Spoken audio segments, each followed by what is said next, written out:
This video will help you successfully submit your study abroad application. Just follow these steps. First, look for Study Abroad SBCC on Google and make sure to click on the first link. Then you're going to look for the program that you're interested in. Make sure to submit just one application per program, even if you're submitting an application to different programs. So for this example, we're going to take journalism in London. Then you scroll down the page, select application and deadlines, and make sure you follow the steps listed here.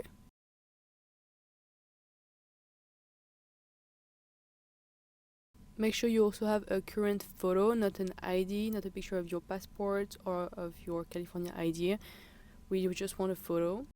Then you're going to submit an official transcript. For that, you're going to go on my.sbcc.edu.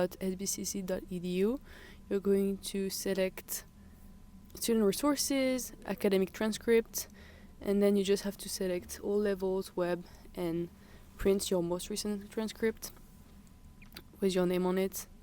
Make sure you save that and then complete the student conduct release form that you can download by clicking on it.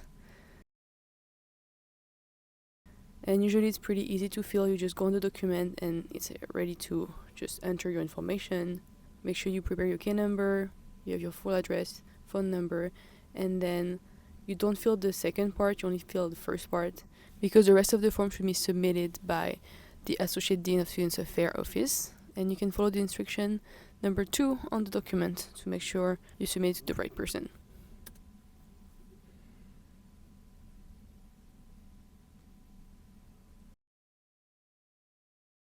Once you've done that, you can apply. Just make sure you reread all the instructions again. Submit only one application for each program you want to apply for. Fill in your information here. And then select just one program. I cannot stress this enough, just one. Journalism here. And then next, you fill all the information. So make sure it's a picture, not a picture of an idea, but an actual picture of you. Your transcript, you sign. And you're done once you have this thank you card, like the one here. Thank you.